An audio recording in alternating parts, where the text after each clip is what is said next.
ہم سب اپوزیشن میں تھے اور ہم جانتے ہیں کہ اس ملک میں کس قسم کے خطرے تھے. باجوہ ڈاکٹرن کے نام پہ کون سے ہمارا کامیابیاں نشانے پہ تھے، اور یہی بنیادی وجہ تھا کہ ہم سب ایک ہوئے اور ہم نے وہ سیاسی قدم اٹھائے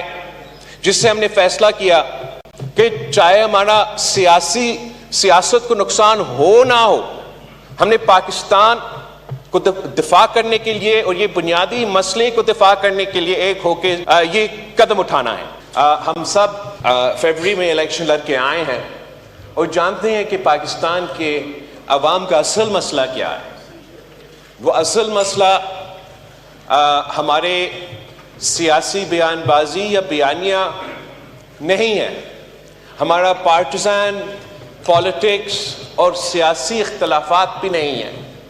ان کو فکر نہیں ہے کہ کون جیل میں ہے، کون جیل میں تھا اور کون جیل میں جائے گا. ان کا اگر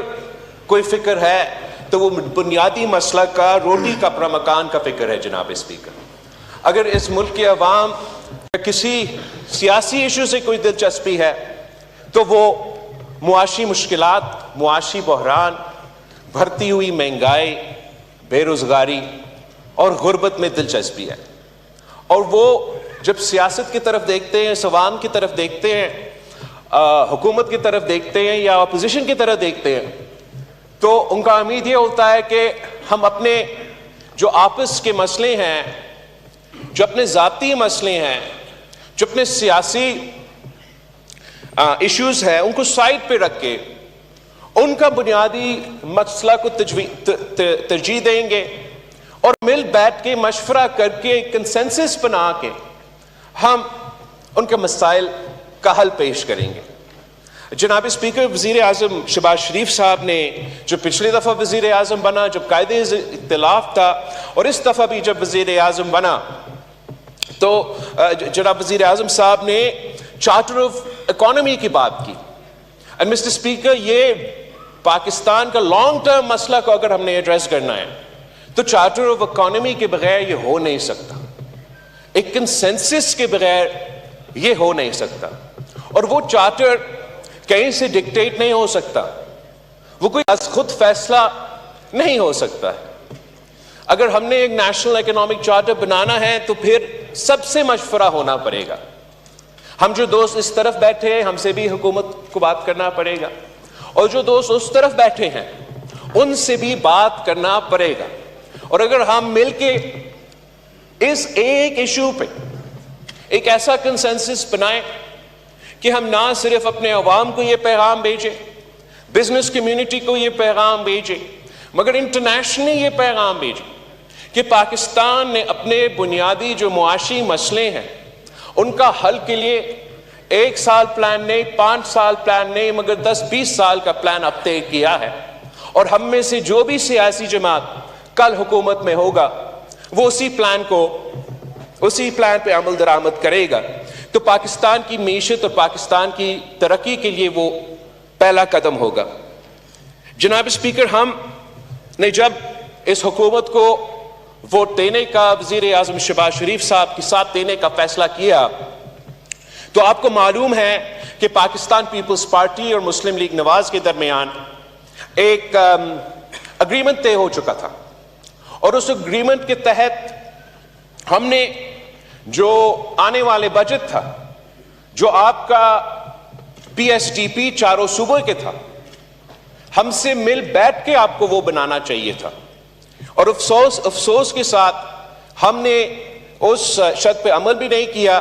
اور ہم سمجھتے ہیں، پاکستان پیپلز پارٹی کے میرے اپنے ممبران سمجھ رہے تھے کہ اگر ہم اس حصہ میں شامل ہوتے تو ہم مثبت طریقے سے آپ کا اس عمل پہ کنٹریبیوٹ کر سکتے. اور شاید اگر ہم مل بیٹھتے تو اس کے نتیجے میں کوئی بہتر ایک رزلٹ نکلتا، اور جو بھی سیاسی کنسنسس سے بات بنتا ہے اس میں زیادہ طاقت ہوتی. لیکن صرف ہم سے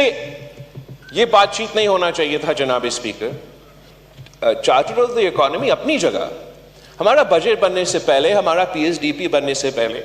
آپ کے الائز کے ساتھ بھی، آپ کے اپنے ممبرز کے ساتھ بھی، اور اپوزیشن کو بھی دعوت دیا جائے کہ ہم بیٹھے آنے والے سال کا بجٹ آ رہا ہے، حکومت کا مجبوریاں یہ ہیں، پاکستان کے عوام کے مسئلے یہ ہیں، آپ کا تجویز کیا ہے؟ جناب اسپیکر، اس قدم سے بہتر ہی ہوتا، کوئی ہم برا تجویز تو آپ نہ مانیں گے نہ ہم آپ کو دیں گے، اور اس سے جو ہمارے اپوزیشن کے دوست ہے ان کو کچھ کرنے کو ملے گا، ورنہ وہ ادھر آ کے احتجاج کر کے چلے جاتے ہیں۔ اس میں اگر ہم ان کا انپٹ لیتے، ان کا اوپینین لیتے، ان اوپینینز میں سے کچھ اپنا بجٹ میں شامل کرتے، تو میرا خیال میں سیاسی طور پہ آپ کی جیت ہوتا اور پاکستان کو معاشی طور پہ بھی ہم بہتر فیصلے لیتے۔ جیسی بھی ہے جناب اسپیکر، پاکستان کے معاشی حالات کسی سے ڈکی چھپی نہیں ہے، اور چاہے ہم اس طرف بیٹھے ہیں یا اس طرف بیٹھے ہیں، چاہے ہمارا سیاسی اختلاف ہو یا نہ ہو، امید ہے کہ ہم سب اس بات کی دعا گو ہے کہ وزیر اعظم صاحب اور ان کی ٹیم اس قدم میں کامیاب ہو کہ ہم پاکستان کو اس مشکل سے نکالیں۔ ہم سب اپوزیشن میں تھے اور ہم جانتے ہیں کہ اس ملک میں کس قسم کے خطرے تھے، باجوہ ڈاکٹرن کے نام پہ کون سے ہمارا کامیابیاں نشانے پہ تھے، اور یہی بنیادی وجہ تھا کہ ہم سب ایک ہوئے اور ہم نے وہ سیاسی قدم اٹھائے جس سے ہم نے فیصلہ کیا کہ چاہے ہمارا سیاست کو نقصان ہو نہ ہو، ہم نے پاکستان کو دفاع کرنے کے لیے اور یہ بنیادی مسئلے کو دفاع کرنے کے لیے ایک ہو کے یہ قدم اٹھانا ہے۔ اس میں ہمارا 18ویں ترمیم شامل تھا، اس میں ہمارا NFC ایوارڈ شامل تھا، اور اس میں ہمارا بے نظیر انکم سپورٹ پروگرام کو ختم کرنے کا سازش بھی شامل تھا۔ اب جبکہ ہم سب ساتھ ہیں، حکومت وقت نے ایک ایسا فیصلہ لیا کہ وہ بے نظیر انکم سپورٹ پروگرام کو اضافہ کر رہے ہیں، اور یہ ایک ہی ٹول ہے جناب، اس میں چاہے آپ نے غربت کا مقابلہ کرنا ہے یا کوئی آفت آئے، کوئی قدرتی آفت آئے، جیسے کہ جب سیلاب آئے تھے تو وفاقی حکومت کے پاس کوئی ٹول نہیں تھا کہ وہ عام پبلک کو ریلیف پہنچا سکے، صرف اور صرف بے نظیر انکم سپورٹ پروگرام تھا جس کے تھرو ہم نے ان مشکل دنوں میں عوام کو ریلیف پہنچایا تھا۔ اور یہ بہت افسوس کی بات ہے کہ کسی ڈاکٹرن کے نتیجے میں ہمارا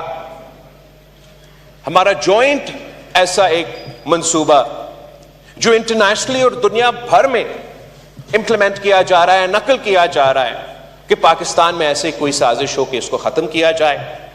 میں تجویز کرتا ہوں پاکستان پیپلز پارٹی انشاءاللہ تعالیٰ اس کو آگے اس پہ کام کرے گی، اور آپ سب کو اپوزیشن سمیت اس عمل میں شامل کریں گے کہ ہمیں بے نظیر انکم سپورٹ پروگرام کو کانسٹیٹیوشنل پروٹیکشن دلوانا چاہیے جناب، اس میں تاکہ کوئی آگے جا کے ایسے کوئی سازش کامیاب نہ ہو۔ ہمیں وہ تحفظ اپنی غریب ترین عورتیں کو، اس ملک کے غریب طبقہ کو دلانا چاہیے کہ آگے جا کے انشاءاللہ تعالی یہ منصوبہ جاری رہے گا جیسے وہ آج چل رہا ہے۔